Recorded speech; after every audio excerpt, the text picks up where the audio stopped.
Hey guys, thanks for joining me. Today we're going to be installing Ubuntu alongside our Windows installation on our actual hard drive. So you're going to need a few things for this. First, you're going to need a USB disk drive. I recommend 8 gigabytes or larger. And you also need a program called UNetBootin. So to get that program, open a web browser and type in unetbootin.sourceforge.net.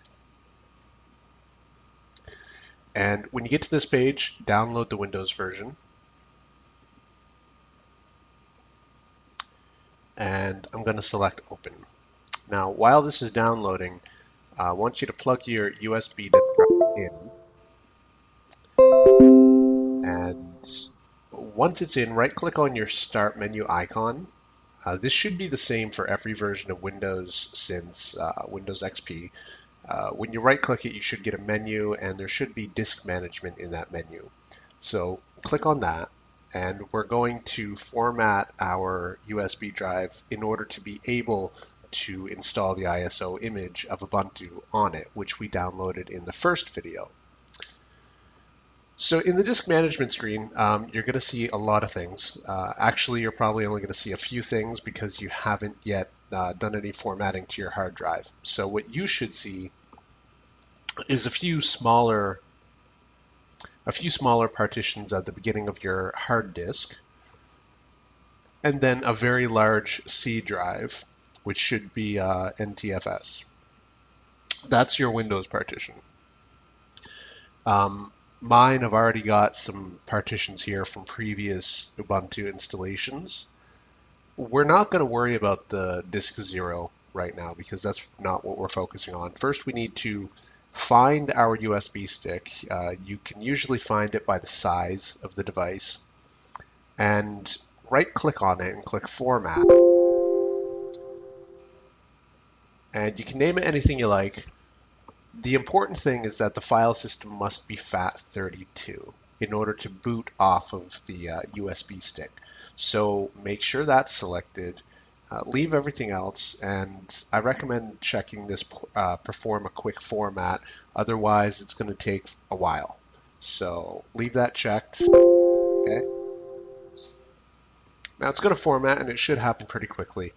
And then what we're going to do is once it's done, you actually need to unplug it. So remove it from your USB port. And then put it back in. And what this is going to do is it's going to mount it so that UNetBootin can see it, and so we can install on there. Now I got a notification here that said it's the F drive, so it's already selected, so I don't need to do anything here. I need to select disk image because we're going to specify the ISO image that we're going to burn to this USB disk drive. So hit this button over here and browse to the file that you want to install. So mine is in Downloads, Ubuntu. And this is the same ISO image we downloaded in the first video. It's the same one that we installed in VirtualBox, and we're going to be using it now as well. So select it and hit open. Now, if your drive is blank because you took the disk, the USB disk out and then put it back in, all you have to do is toggle this over to hard disk and then back to USB drive. It should find it. You should have a list here. Make sure you choose the appropriate one and then hit OK. Now it's going to start the burning process onto the USB disk, and this is going to take a little bit. It should take 5 minutes or so. I will be back when mine has successfully burned. So when it completes, you should see this screen, and it's going to prompt you to reboot now or exit. Now it's important that you do one thing before you reboot your computer. Windows has a feature called Fast Startup. And that's going to interfere with your ability to access the Windows drive. So we are going to need to repartition the Windows drive, so we need access to it from Ubuntu. Now, how Fast Startup works is basically when you shut down your computer, normally, your computer doesn't fully shut down. And so there's still things running, or at least a saved state. So it's like hibernation. So we need to change how that works. So what you're going to do is right-click on your battery icon and click Power Options. I'm going to go to Change Plan Settings here. And then on the bottom, click Change Advanced Power Settings. And that's not where we need to go at all. Sorry about that. Cancel it here. All right, here it is. So on the left-hand side, choose what the power button does, and then change settings that are currently unavailable. And this will allow us to change the settings down here. Now this should be checked unless you've manually turned it off already. What you want to make sure is that this is unchecked, and then hit Save Changes. So feel free to either reboot now or exit and then manually restart the computer. So when your computer's turned off, you're going to turn it on, and you're going to have to press the key to enter into the BIOS boot menu. I'm working on an HP laptop here, so my key is F9. So when you hit the power key, you're going to need to repeatedly tap this key to make sure that you get it at the right time. It's usually a small window of opportunity there to get it. So I'm going to just tap on the F9 key, and I'll be presented with this. You should have something similar. Now, if you're on an EFI system, that's great. Make sure you choose the USB drive UEFI and hit enter. So you're going to use your up and down key and then hit enter when you select the correct device. And this is going to let us boot off of the hard disk. So click Try Ubuntu, and then just wait for it to start up. It should be relatively quick.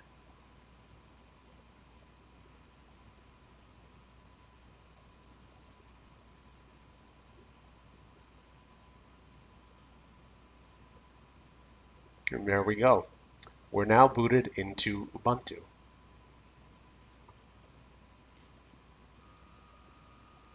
So select the, double-click the Install Ubuntu icon on the desktop.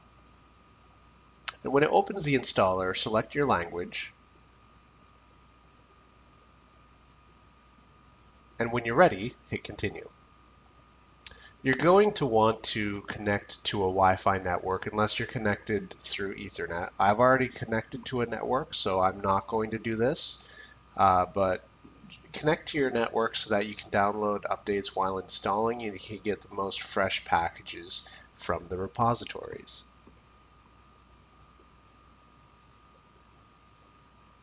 And hit Continue. You're going to see these big check marks telling us that we're all good to go. You're also going to want to check download updates while installing, and also install third-party software. And I've already got these checked. You want to make sure they're checked. If they're not checked, check them. You don't need to install third-party software. All this allows is for playing MP3 files and other proprietary file types. So when you're ready here, hit Continue. And this next bit is going to take a little bit because it's scanning our hard drive. So when you see this screen, it's going to prompt you to install Ubuntu alongside Windows. We're not going to do that. We're going to manage the partitions by ourselves manually, and that's going to give us a little bit more control. So select something else at the bottom, and then hit Continue. Now it's going to scan the disk again, and you're going to see something entirely different here. All right, this is our Windows partition. We can tell by first it's formatted as NTFS, and also the size of the drive. This is my free space. What you're going to want to do is right-click on the NTFS file system.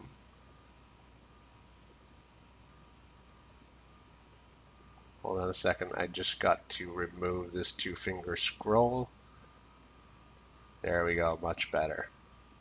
This is the EFI partition. We're going to focus on the Windows partition right now. You're going to need to shrink this and in order to get the free space. So click on this and click Change down at the bottom. And you're going to just reduce the size of this. Windows does take up quite a bit of space and the applications on it, so I recommend leaving this relatively high. I've got about 500 gigabytes that I use for my Windows partition, and I find that's comfortable. So once you've done this, hit OK, and you're going to see the disk rescan, and it's going to show you that you've now got free space after your Windows partition. So we now need to set up a few partitions. So click the free space and the plus sign. And the first partition we're going to be creating is a swap area, which acts sort of like RAM, but on the hard disk. So in the size of the swap area, you're going to want to make it about double the amount of RAM that you've got. And when it refreshes here, we see our swap area we just created with the free space after it.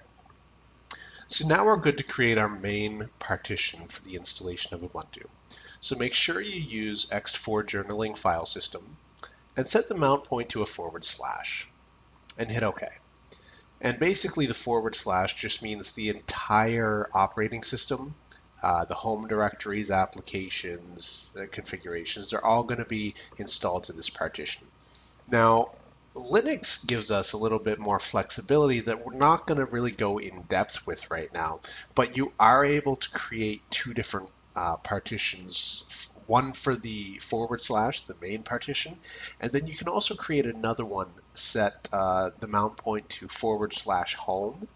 And that's going to mean that all your user directories are stored on that partition. And this makes sense for upgrading and installing different versions of Linux because the home directory will always stay intact. You won't need to format it every time you install Linux, and you can install Linux over the root partition. So now that we're set up here, we're basically good to go. The device for the bootloader is important. If you're not running an EFI system, you need to leave this to dev/SDA. And what that means is that the bootloader is going to be written to the very first sectors of the hard disk, which is where non-EFI hard drives store their bootloaders with Windows. So it will replace the Windows partition or the Windows bootloader and replace it with Grub, which is the Linux bootloader, but it will also give you an option through that installation of the bootloader to boot into Windows. Every time you boot up your computer, you're going to see boot into Linux or boot into Windows. All right, now I'm working with an EFI hard disk, and hopefully you are too. Every computer released in the last few years are now EFI. And EFI is great. It's a way where you can better manage dual and tri-booting different installations or operating systems on your hard disk. And what this does is if you've got an EFI partition, as you can notice, mine selected in the area above is SDA2, but the type is EFI, and system says Windows Boot Manager. All right. Where we're using an EFI disk, we are going to install the EFI files for the bootloader on the existing EFI partition, which is SDA2. So when we're already here, you can now click Install Now. It's going to tell you that it's going to make these changes and they're going to be permanent, and you may lose data if you've done something wrong. So please make sure you do this all correctly. It will leave your Windows partition intact because you're not formatting it, you're just shrinking it, and you're creating a couple new partitions.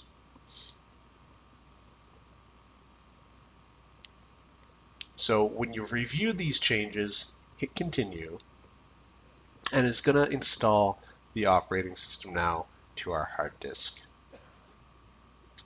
And the installation procedure is exactly the same as it was in VirtualBox. So you're going to choose your location or your time zone first. So here we're going to select our keyboard layout. I am English US keyboard layout, so I'm just going to leave it and hit continue. And here we're going to create our user account. So I'm going to name my computer Voltron and username and password.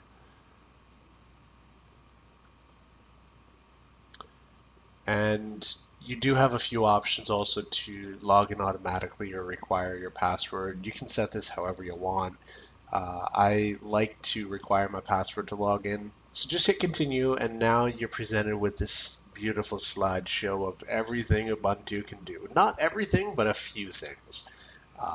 And we're going to dive into more of these things in the future.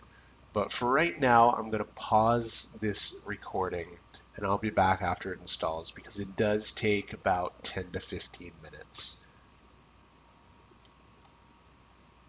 So when it's done, you should see a prompt like this, and it should tell you that the installation has been a success, and you're now free to either continue testing on the USB drive or restart now. You can do whatever you'd like. Just if you're going to continue testing, the way you reboot is in the top right-hand corner. Select the gear icon and then select shutdown. Hey guys, thanks for joining me again, and in this video we're going to be talking about administrator privileges in the terminal. So I mentioned briefly in the previous video about file permissions, and we really didn't jump in, and so I've created a file in a location that I don't have access to. The file I've created is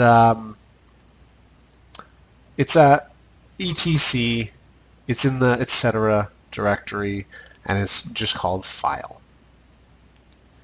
So if I change directory into etc and then type L, we can scroll here, it's alphabetical, and so we can see file right here. That's the file I created. Let's say I want to edit it. And we're going to be going into Nano a lot in the future, but right now I'm going to be using Nano, and in order to edit this file, it's a terminal application for text editing.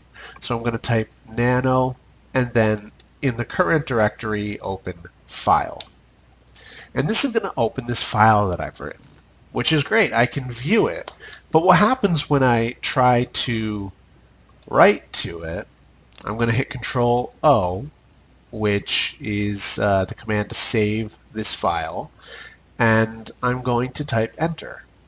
And it's going to give me an error warning that I don't have permission to do this. And so if I click Control X, it's going to ask me if I want to save changes, so I'm going to say no because I can't. Well then, how do we edit that file that I've just created? We need to use administrative privileges in order to be able to edit that file. Now there's two ways to do this. The first one is to type sudo before the command. And what this means is super user do. It's an abbreviation. Super user is a term in Linux that identifies your privilege level. So super user do allows you to make changes to files and perform administrative tasks for this one command. So if I type sudo nano file, that will let me edit the file. So now I can type test343, hit Control O, and then enter, and we see a success message, wrote 2 lines.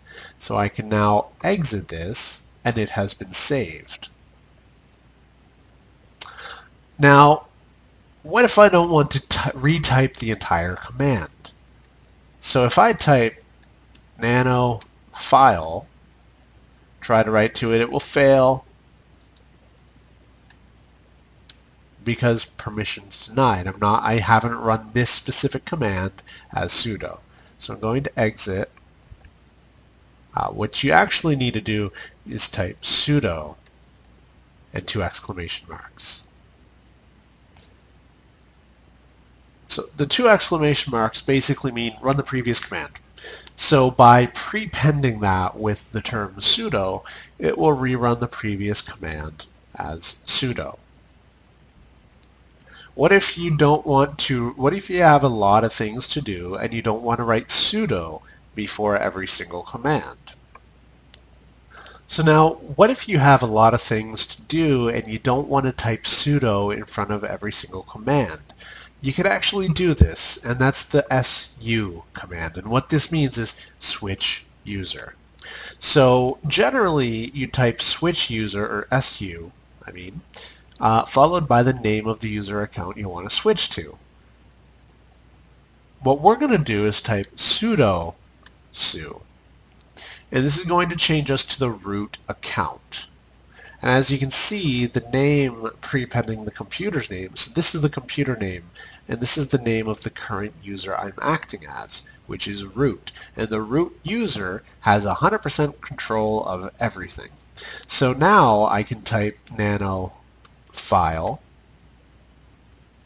and add a new line. Control O and Control X to close it. Now, when I want to switch back over to my user account, I'll type su space nick. And that's going to get me back into my user account. So basically, if you get a permission error running a command, you might need to run that command as sudo. For instance, if you're editing files in any directory other than your home directory, you're not going to have permission to those files. And we'll go over in the future how to get permission to files. But for right now, for all intents and purposes, these instances is when you would run your command prepended with sudo.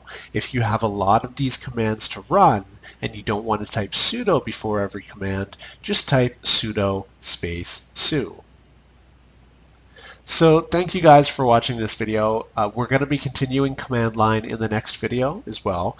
And again, we're going to be doing it for quite a while, so I hope you guys are enjoying this.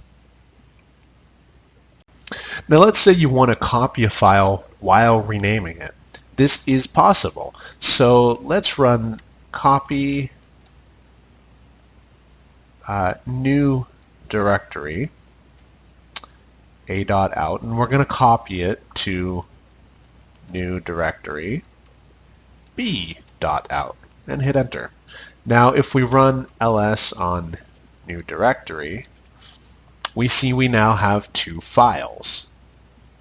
And the same thing for the move command. So if you want to move a file and rename it while you when you move it, you have that ability. So as you'll notice in the move command, we do need to give it the file name as well. So essentially you are naming it. So to rename it, you would just name it something different. Well, cool. Now we've got three copies of the exact same file. And I'm going to move it back to my home directory, and then we're going to remove some things. So let's copy from new directory a.out back into current directory a.out, and the current directory, as we can see here, is our home directory. So we're running relative commands in here, and they're being run from the home directory. So if I hit enter here and run ls, we can see my a.out file is back where it started. So let's remove a single file, and we're going to do that. Let's change into new directory. We're going to remove the b.out file. So rm is an abbreviation of remove, and then we're going to give it our file name that we want to remove.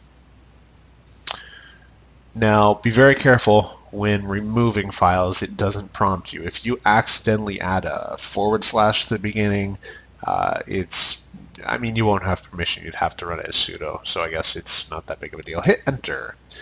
Now ls, and we can see the b.out file has been removed. Let's go back up a directory. So let's say we want to remove an entire directory. So we created a new directory in this video. Let's remove it. How to do that is using the remove command, but you've got to add -rf and then the directory. If we run ls again, we see we no longer have a new directory. Interesting. Let's list my second directory there. So that's what we're going to work with. We're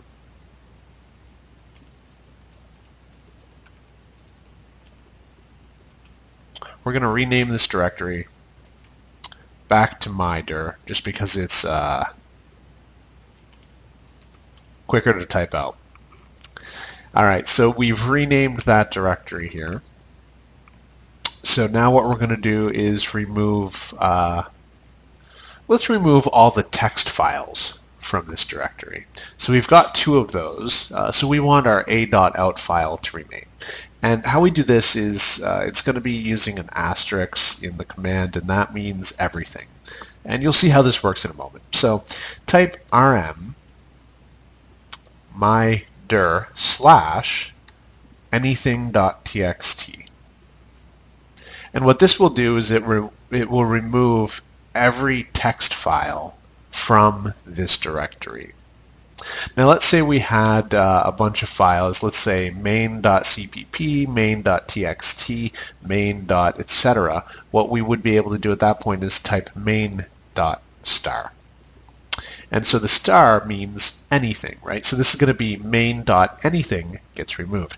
But for right now, we're working with two txt files. So star.txt and hit enter. And now run ls on my directory again. And we see that it has removed everything with the txt extension. Hey everyone, thanks for joining me again. In this video we're going to be covering a few more utility commands and then we're going to move on to more advanced stuff. So we already know how to use the following commands.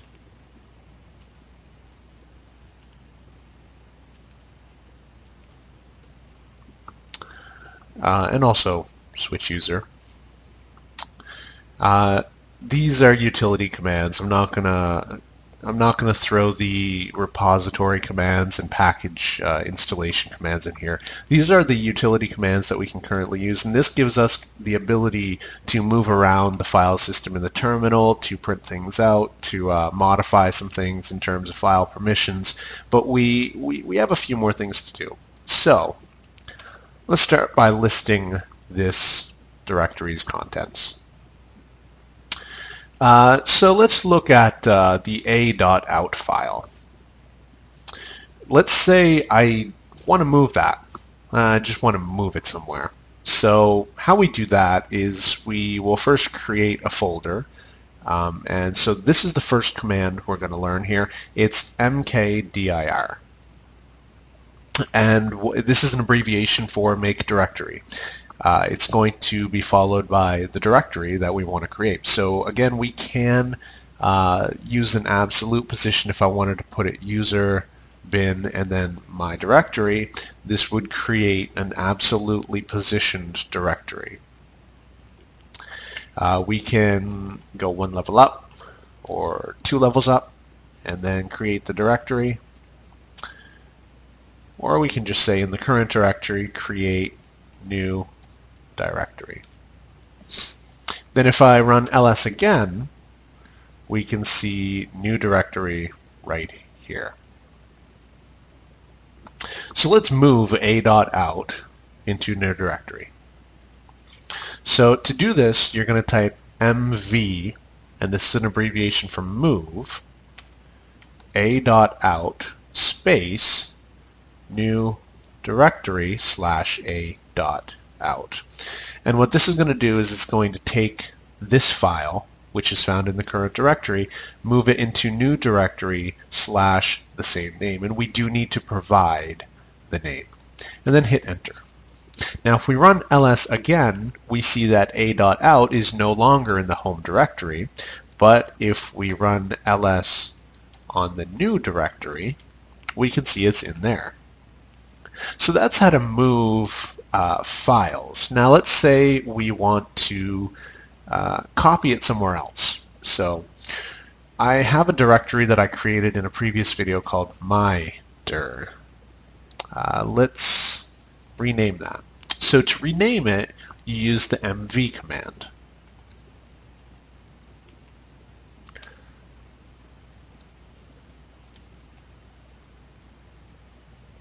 Then if I run ls again, we're going to see we no longer have a mydir, but we have a my second directory.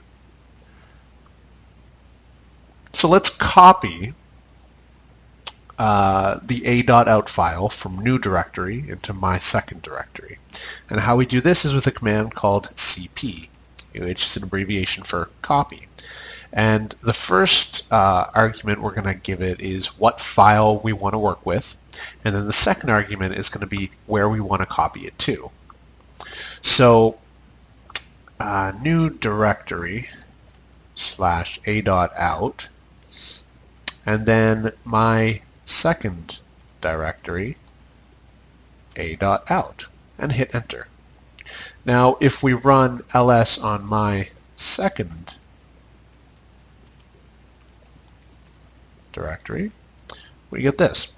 We've got file and file2 from the previous videos, but now we've also got a.out. And if we list the new directory,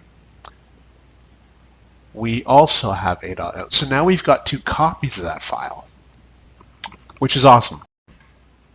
Hey guys, thanks for joining me again. Today in this video we are going to be going over more command line stuff, and it's file permissions and file ownership. So the first thing we need to do in order to discuss this is to have a file that we currently don't have any permissions to. And the easiest way to do that is to type sudo nano file. What this is going to do is, as an administrator or as the root user, it's going to use nano to produce a file named file. I'm going to put .txt there so we can keep track of it. And I'm going to type read and Control-O to save, hit enter, and Control-X. Now if I type ls-l, we see here that file.txt is owned by the user root and that user's group root. Now what we've got here are permissions, and the way these columns work is this is for the owner. The owner can read and write. Groups can only read, and public can only read. So if I want to make myself able to read and write, I've got to change this third column to match that column. And I've actually got to first share it with the group nick. So what I'm going to do is I'm going to use a second command here called sudo chown, and this means change ownership of a file. And then how we write this is we type the user : group. So user corresponds to what we're setting this column to, group corresponds to what we're setting this column to. So I'm going to leave it as root for the user that owns it and share it with the group nick, and then the file that we want to perform this action on. Now if I type lsl, we should see here that file.txt now is under ownership of the nick group. So we need to change this third column to write. So how we do that is use chmod, and we're going to use that as sudo to change the permissions of the file. Now 6 means it is readable and writable, 4 means it is readable, and 7 means it's a directory. We don't use that typically with single files, and we'll go over that more in a moment. So we're going to set, if I typed out the permissions in numeric values that it currently has, it would look like that. So we can see that 4 corresponds to read access, 6 corresponds to read-write access. So what we want to do to change the third column here is we're going to type sudo chmod 646 and then the file that we want to perform this action on. Now if I type ls-l, we can see that change has been made. So I can now use nano on file.txt, and I should be able to write to it, and I can't. That's because the columns, I changed the wrong column. We needed to change the second column. So I'm going to type sudo chmod 664 on file.txt. What this has done, the first 2 columns are now read, write, and the third column is just read.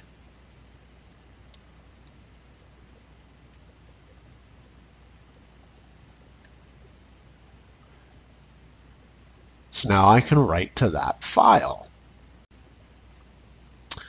So that's neat, but let's say I want to own that file. Let's say that file was created under administrative privileges, but I want to own it forever. So I'm going to type sudo chown nick, and the file that I want to perform that on is that. Let's say I want to switch the permissions back to 644. I will retain ownership, so I'll be able to write to it as the first column has read-write access for Nick, and that's me. So I no longer need this group column there as well. So what I'm going to type is sudo chmod 644 file.txt. If I run ls again, I can see that the permissions have been changed back so that only the owner of the file can write to it. Cool. Now I'm going to delete that file because I don't need it. So to delete a single file, all you'll do is type rm and then the file name. And if I list again, we do not have a file.txt.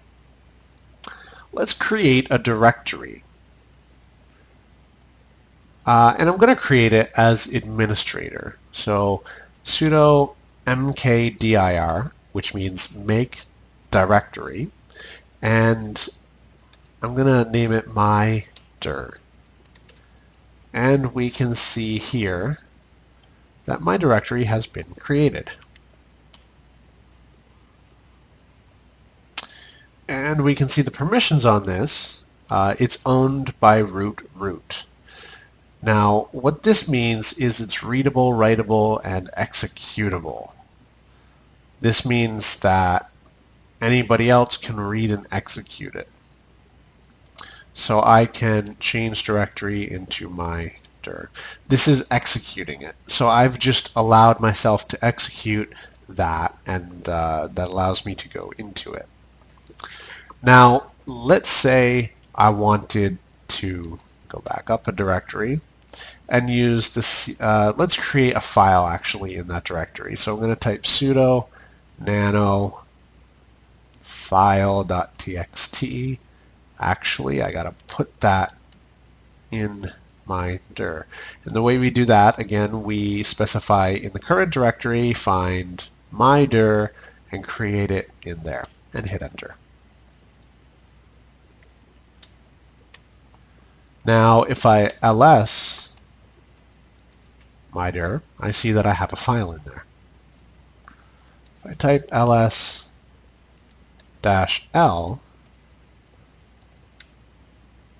I can see that the file in there is also owned by the root. Let's make another file.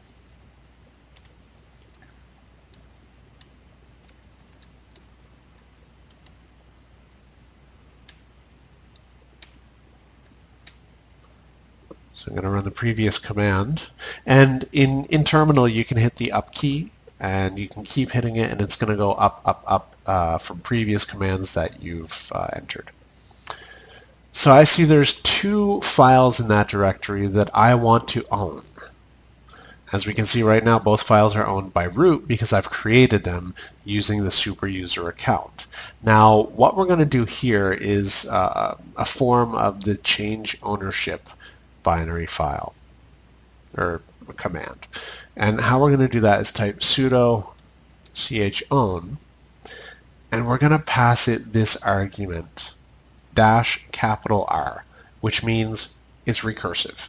Every file in this directory is going to become under the ownership of Nick. So to give a little bit about this command that we're running, because it might look confusing because there are multiple parts to it, we're running it as sudo because we currently don't have permissions to this directory because it's owned in by the root user and group, and we have no write access, so we can't change it. So we're running this command as sudo. Chown stands for change ownership. That's the program that we're running. We're passing it this argument $R to make the command recursive. If I didn't have this in this command, if it looked like this, this would change the ownership of the directory to Nick, but not the files in it. So R as an argument there, and then the user and the group that we want to assign ownership to, and then the file or directory that we are going to perform that action on. So when I hit enter, and then type LSL, we see now that I've got ownership of this directory. And if I type ls-l on my directory, we can see I've also got ownership on all of the files within that directory.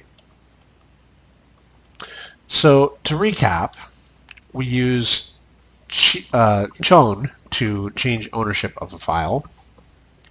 We use chmod to change the permissions of the file.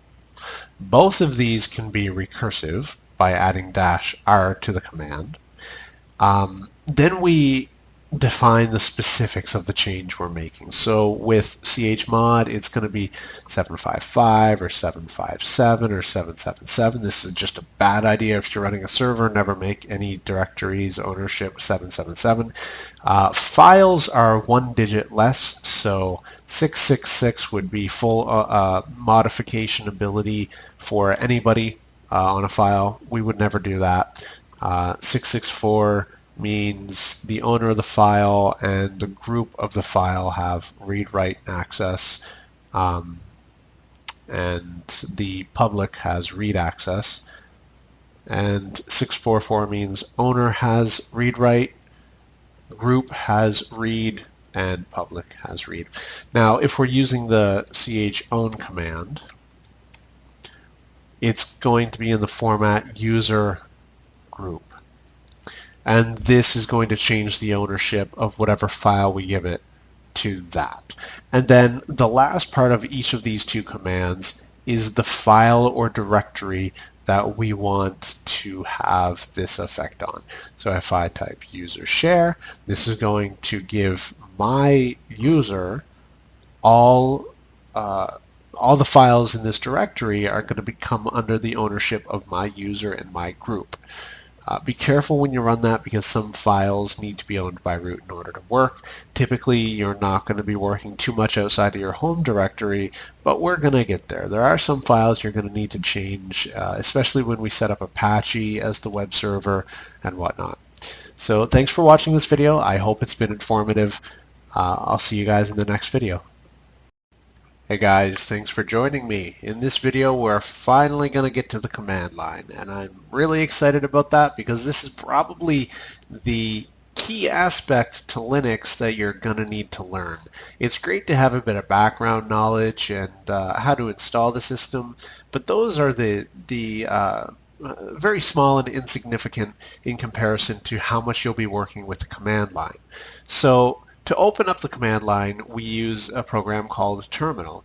And you can access this in the Applications menu by typing Terminal, or you can hit Control, Alt, and T on your keyboard, and it will launch Terminal. So here is Terminal, and we're going to talk about just a few commands today. The first one is going to be pwd, and what pwd does is it prints working directory. So if I type it here, it's going to list the current directory that I'm in, which is /home/nic. This is my user directory. This is the default location that you'll be in. The second command that we need to talk about is cd, or change directory. So this allows us to basically change which working directory we're in. Now, I can type user share, for instance. That's going to take me to the user share directory, and I'm going to show you guys here in the file manager what this looks like. If I click computer here, it's going to take me to the root, signified by a /. So when you're changing directory, if the first character after cd is a /, that means it's going to be an absolute path from the beginning of the hard disk, or from the root directory. So here I could change directory into sbin, or I could cd into home again.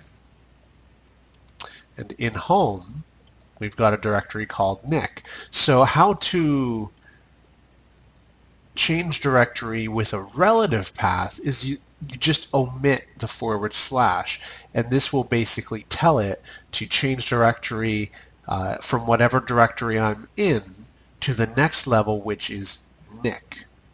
And I end up here. So again, you can change directory into an absolute path by setting the / to the first character, and we can see this is where I'm in. And then you can change directory with a relative path by not putting the /. Now additionally, another symbol in Linux is a period and a /. And what these two character combinations mean is in the current directory. So if I remove lib here, if I just change directory into the current directory that I'm in, I will stay in the same directory. Now I can type cd lib with the period and /, and that's going to send me into the current directory's next level directory called lib. So I'm going to cd back into home/nic. Now I could type it out like this, and this is about 10 characters, but let's say I was really lazy. You can use the tilde. And that's basically, that's the key to the left of the number 1 key on the top of your keyboard. You need to hold shift and press that. It's the key directly under the escape key. This is a tilde, and this basically means home. So it's going to take you to your home directory, which is unique for each user. For instance, my home directory, as we can see up here at the top, is /home /nic, because this is my username. So we can use this a bit and put a different spin on it. Let's say I'm in user/share/applications.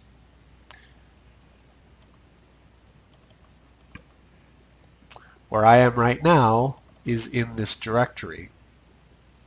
We can type pwd to see the directory that we're in. If I want to go directly to home/nic, I can type cd tilde.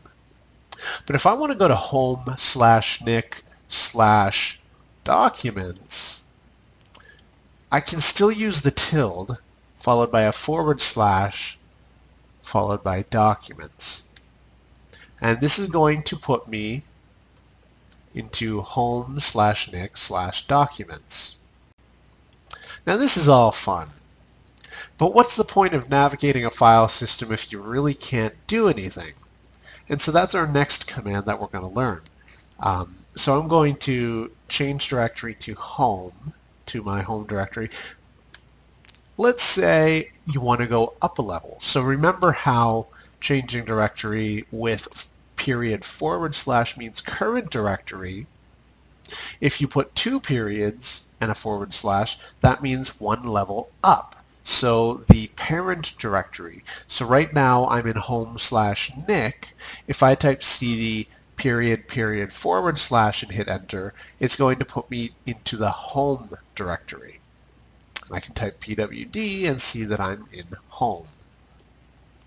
So again, cd tilde is going to move you to your home directory. Period / means current directory, so you can type a relative path from that. / means the root of the directory, and this means that you're going to be giving the cd command a very absolute path. So I can type / user share, as this is a file path directly from the root of the hard disk. And period / means go up 1 level. So I'm going to change directory into my home directory. And now the next command we're going to use is ls. And what that does is it lists the contents of whatever directory you're in. So here is my home directory. Here's what it looks like in the files and folders in it. If I type pwd to make sure I'm in my home directory, I can type ls, and that's going to list all of the contents of this directory in alphabetical order. Now, ls is a big command, and there's many options that you can throw into it, but we're going to focus on a few. File permissions in Linux are very important. They define who can do what to what file. So for instance, the a.out file that you see there is a binary file from a C++ program that I wrote. That belongs to me. That means I can run it. How do we know that belongs to me? We can use the ls command, separated by a space, a dash, and the letter L. Now, the -L argument that we're passing it means that we're going to list it in a long way, so we're going to get some more information. The left column is the permissions of a file. So owner, user, group. We're not going to get into permissions right now, but ls-l does list them. It lists the owner's user account and also the corresponding group. So when you create a user in Linux, it also creates a group, at least during the main installation, and the group's name is the same as the username. And it also shows the date modified and stuff. Now, what if we actually wanted to list a directory based on some other things? So if we wanted to list it in reverse order, let's say, we can type ls-r, and it's going to list it in reverse alphabetical order. If we want to define file types when we list, we can type ls-p. And we see that a directory is followed by the /. Now, also there are color codings, so we can tell that directories are blue and other files are generally white. The a.out is a binary file, and so it's green. We can also sort based on file size.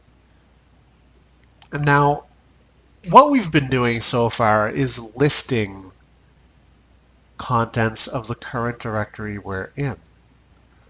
Now, that's cool because if I wanted to see every file that was in applications directory, I would change directory to user share applications, and once there, I would type ls. And this is going to show me all of the files and directories within this path. Now, this works, but let's say I didn't want to leave my home directory to list the applications directory. You can actually pass an argument after ls of the path that you want to list, and it will do it. Now, here's a bonus command for the terminal. It's clear. What that does is it makes terminal a little less cluttered. So again, if I wanted to list files in home/documents, I can do that. Let's say I wanted to list them in reverse order. I can do that. So now you see that you can start stringing commands together. Or at least the ls command. And if you're ever really lazy and you don't want to type the entire ls, you can just type L. So thanks for watching this video with me. We're going to recap here. We type cd to change into a directory. We type pwd to print the current directory that we're in, and we type ls to list all the contents of that directory. And there's a lot of options for ls. I've shown you a few. If you want more information, you can actually type ls --help. And this is going to provide you with all of the options that you can run with the command, as well as an explanation of what they do. So thanks for watching this video.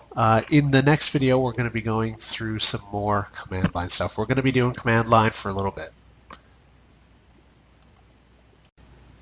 Let's create some new files. So to create a new file, I'm going to change directory into mydir, just because it's going to be quicker to write commands. And touch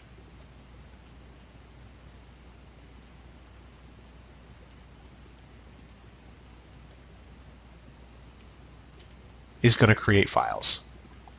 So if you just want to create a file without like in one of the previous videos I showed you how to type nano and then the name of the file, and if the file didn't exist it would open it and create a new one. But if you just want to stay in terminal and don't want to go into a text editor, you just want to create files, you'd use touch followed by the file name. So touch, and we're going to create main.cpp. So in the previous command, let me clear this there. So in the previous command, we learned how to use the asterisk. So if I were to remove this would remove everything that has the CPP extension. Let's say I actually wanted to remove everything but leave the directory intact. We would type this. So let's get out of this directory and I'll show you how it looks from the outside. So if I wanted to remove everything but my dir, but leave my dir existing, it would be written like this. And if I run that and then run ls on my dir, we see it is empty. It doesn't have anything in it. So now we can remove my dir. Oh, right, sorry. rm-rf my dir. So you need to use the -rf to remove a directory. And there, we're back exactly where we started. So to recap on a few commands here, and I'm just going to type them out. CP is copy. The first argument takes is the file, and the second argument it takes is where you're putting it and what file name. So that's how to copy files. How to remove files, you just type rm and then the file name. Now let's say this is in a directory. You can still remove it. You just type the position of the file. Then if you want to remove all file.anythings, you do this. If you want to remove all text files, you do this. If you want to remove every file from a directory, you just do this. It's going to remove everything from that directory and leave the directory. If you want to remove the directory as well as everything in it, you would run this command. And this is remove rf and then the directory name. Now if you want to move a file, it's just like copy, except it doesn't leave a copy where it started. So file name and then where you're copying it to. Let's say you just want to copy it to the same directory with a different name. You would do this.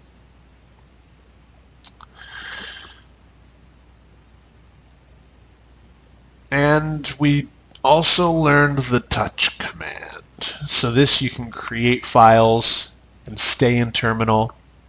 So that's a neat command. So thanks for watching. What I want you guys to do before you watch the next video, I want you guys to get used to moving around in terminal. So use the commands that we've learned up to this point, excluding the package commands. Just use ls and cd and move around the file system and go explore a bit. Don't change permissions on any files you're not aware of, and don't change the ownership of them. So really I'd recommend staying in the home directory at this point. Just create some directories and move around in them, create files, move files, copy files, and get used to using terminal in this way. It's going to make future videos a lot easier because I'm not going to go as slowly on them, and so I want you guys to be able to follow. So thanks for watching, and I'll see you guys next time.